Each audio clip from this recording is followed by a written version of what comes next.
This is Module 1, Lesson 4 on Qualitative Data.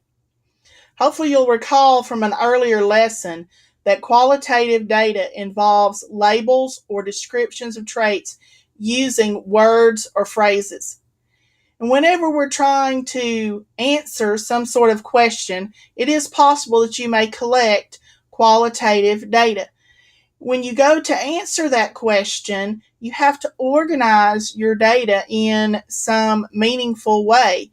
One of the tools that we do that with in statistics is called a frequency distribution.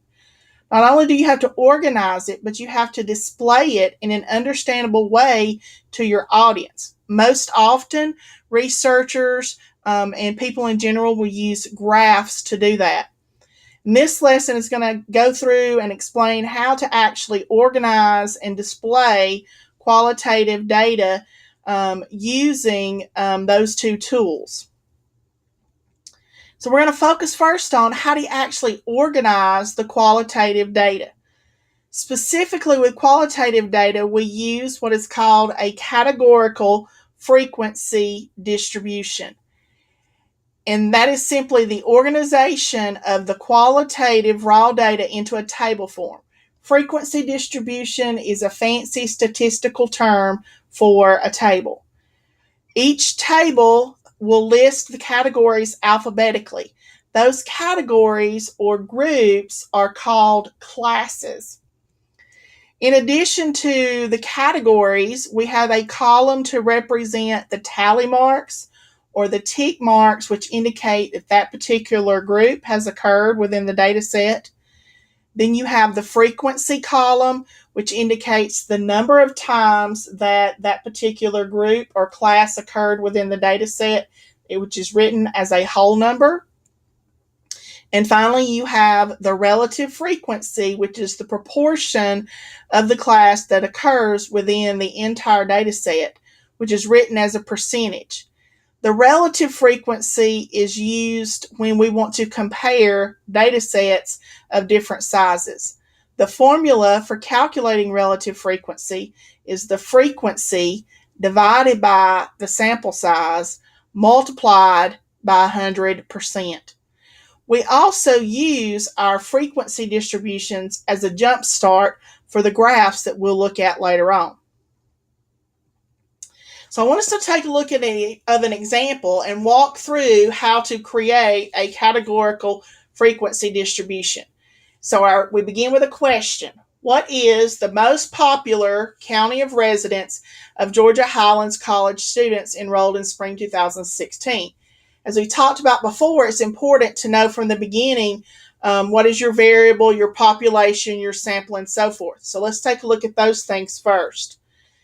In this case, the variable is the county of residence, which is going to be a response like Bartow, Gordon, Floyd, Cherokee, which is definitely qualitative data, which is neither discrete nor continuous, and it's at the nominal level because one county is not necessarily better than another.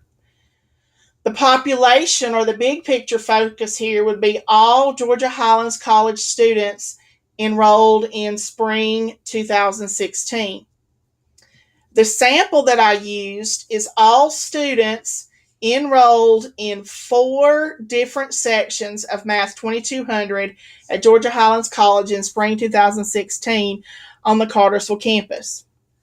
If we think about the sampling technique that I used, this would actually be the cluster method because I used all the students within 4 different groups. It is random. There is some question about whether it would be representative since we only used students from the Cartersville campus. It would probably be better if I had some students from all of the campuses, including online. This is the raw data. These are the responses that I recorded from students about the county in which they live.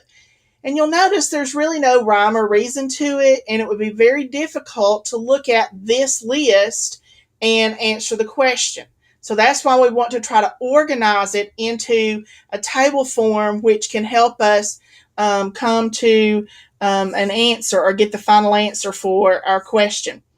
So to set up our categorical frequency distribution, we kind of draw us a table. We'll have 4 columns. The first column will be the county of residence and represent the different responses that were received. We list those in alphabetical order. The second column is the tally. Third is frequency, and fourth is relative frequency. So we go back through our raw data on the previous slide, and each time that that particular county occurs, I'm going to put a tick mark or a tally mark under the tally column.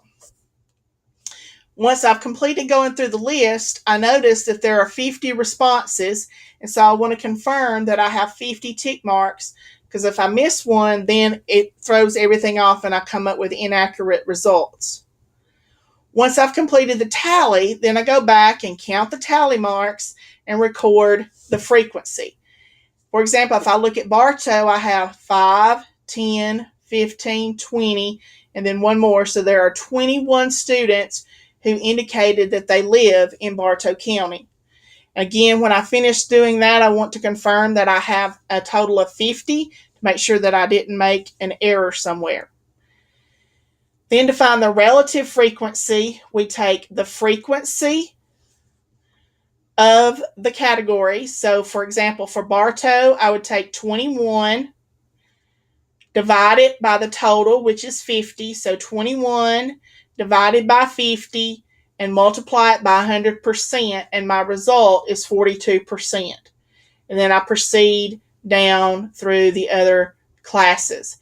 Again, I have a self-check there because the relative frequency should add to or be close to 100%. We do sometimes round, and that can cause it to be a little bit more or a little bit less. And so this is a completed categorical frequency distribution. And even with this simple tool, we have enough information that we could answer the research question. But sometimes graphs are better than a table, because graphs are a lot more useful for communicating information quickly to a reader or someone who is perhaps listening to a presentation. Newspapers and the internet, television use graphs to show trends and to allow the readers to compare facts and figures more quickly. And although there are no strict rules about which graph to use when, a lot of times what you're trying to communicate, the information you want to share, is actually going to determine which is the best graph for you to use.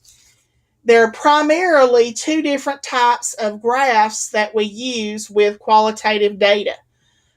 The first of those is a bar graph, and the second is a pie chart.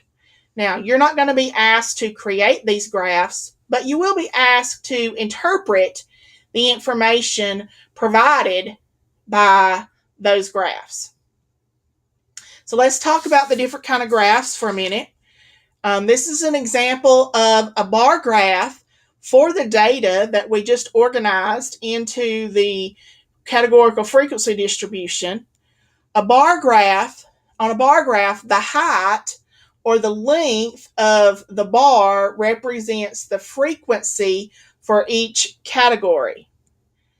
Notice that there are gaps between the bars, since each category is what you could think of as being a standalone category.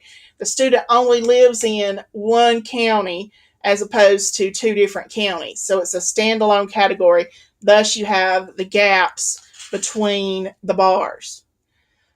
Graphs, regardless of whether they're bar graphs or circle graphs or pie charts, should always have a title with as much detail as possible so someone knows what the graph is all about. You also want to have labels for your vertical axis and your horizontal axis. The second type of graph that we can use with categorical or qualitative data is a pie chart. And again, the example on the screen is for the data of the county of residence for GHC students in spring 2016. Each piece or each